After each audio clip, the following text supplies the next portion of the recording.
For the month of March, we averaged 9.4 inches of snow for the Hartford area. So far, of course, no snow. We're just new in this third month of the year, but looking at the entirety of the season so far, the deficits continue to grow, not only for the Hartford area, but also Bridgeport.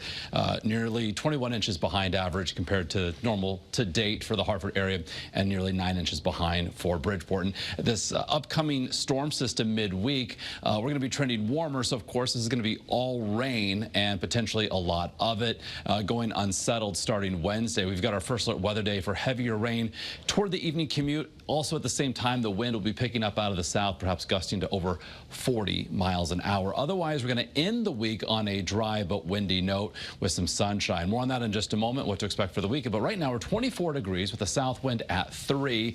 In our capital city, looking live from New Haven, 34 degrees, so just above freezing with a southwest wind at 6. So 30 to 35 along the 95 corridor. We've got upper teens and low and mid 20s across inland Connecticut here in the 11 o'clock hour on this Monday night. A little bit of a southerly component to the wind is going to really prevent temperatures from dropping much more as we head through the overnight hours, as our sky remains primarily clear. Some scattered clouds beginning to overspread southern New England. So looking at the big picture, a storm system moving out of the Rockies, gaining some energy here. We'll be tapping into moisture off the Gulf, and we've got a newly issued tornado watch here for some nocturnal severe weather from Oklahoma into Texas.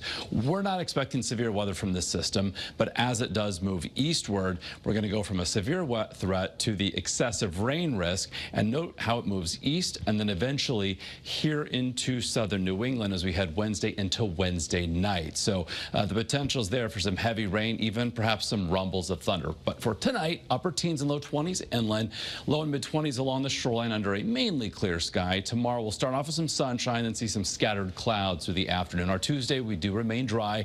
You're going to notice the uptick in temperature and perhaps a bit of a southwesterly breeze, so 45 to near 50 inland, and with that wind coming in across the cooler water of Long Island Sound, mid 40s along the Connecticut coastline. For Wednesday, the wind is going to be intensifying, especially as we head later in the day and into the nighttime hours. So we could eventually see gusts up to, if not over, 40 miles an hour. It's all compliments of the storm system, again, that we just showed you, that's going to be moving into the Great Lakes. So that puts Connecticut on its mild side, pumping in that mild air out of the south and southwest. So in the wake of this initial warm front that moves through later Wednesday, that's when temperatures really pop, and then we've got this cold front that moves through. The chillier air lags behind, and there's not a whole lot of cold air behind this. By Friday, temperatures back closer to average for this time of year. Otherwise, Thursday, perhaps a lingering isolated shower and remaining mild. So we could see with this upcoming system Wednesday night into very early Thursday, an inch or so of rain, perhaps some locally higher amounts, especially if we get a thunderstorm or two that develops and moves across Connecticut. So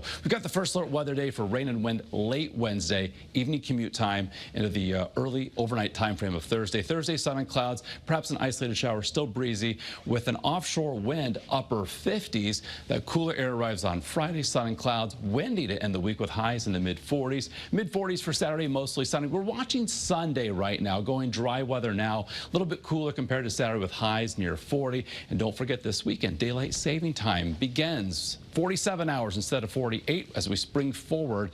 So gaining more of that daylight, especially in the latter part of the day.